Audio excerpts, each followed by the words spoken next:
미국을 공식 방문 중인 문재인 대통령이 잠시 뒤 백악관에서 조 바이든 미 대통령과 첫 정상회담을 합니다. 미리 백악관에 도착한 문 대통령, 한국전쟁 참전 용사에게 명예훈장을 수여하는 자리에서 바이든 대통령을 먼저 만났는데요. 워싱턴 연결해서 들어보겠습니다. 이경희 특파원. 네, 문재인 대통령은 약 1시간 전쯤에 백악관에 미리 도착했습니다. 조 바이든 대통령이 94살의 한국전쟁 참전용사 래프 퍼켓 주니어 예비역 대령에게 명예훈장을 수여하는 자리에 참석한 건데요.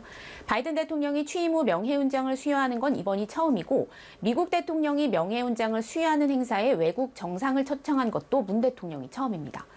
바이든 대통령은 연설에서 문 대통령이 수여식에 참석해줘 매우 영광이고 대단히 기쁘다면서 한미동맹은 군인들의 희생으로 만들어졌다고 말했습니다. 미국의 진정한 영웅에게 감사하는 날이라면서 군인과 그 가족들에게 감사의 뜻을 전했는데요. 문 대통령도 연설에 나서 바이든 대통령의 초청으로 외국 정상으로는 처음으로 수여식에 함께할 수 있어 뜻깊고 영광이라고 화답했습니다. 또 참전용사들의 희생으로 한국의 자유와 민주주의를 꽃피웠다고 강조했는데요. 피로 맺어진 한미동맹은 한반도를 넘어 세계의 평화 번영의 핵심축이 됐다면서 한국인들은 참전용사들의 희생을 영원히 기억할 것이라고 말했습니다. 두 정상은 훈장을 받은 참전용사와 그 가족들과 기념사진을 찍는 자리에도 나란히 함께했습니다. 한미 정상은 이제 잠시 뒤 회담장에서 다시 만납니다. 네, 이번 방미 일정의 하이라이트는 잠시 뒤에 시작될 정상회담인데 백신 협력과 대북 공조 방안이 핵심 의제가 될 전망이죠. 네, 알려진 대로 우리 정부가 추진 중인 한미 백신 스와프와 아시아 백신허브 구축 방안을 비롯한 백신 협력 방안이 논의될 것으로 보입니다. 또 백악관이 수차례 강조한 대로 유연성을 기반으로 한 바이든 정부 대북 정책의 세부 전략을 논의하는 데에도 상당 시간이 할애될 것으로 보이는데요.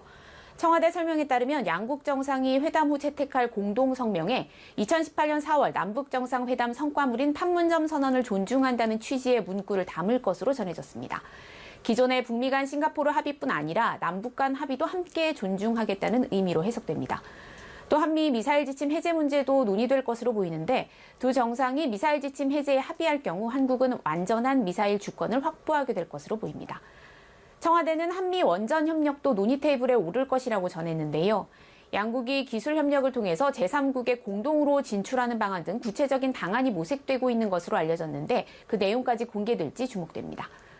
문 대통령과 바이든 대통령은 회담 후 함께 공동 기자회견을 열고 회담 성과를 직접 설명할 예정인데요. 그 장면은 연합뉴스 TV를 통해 생중계됩니다. 지금까지 워싱턴에서 전해드렸습니다.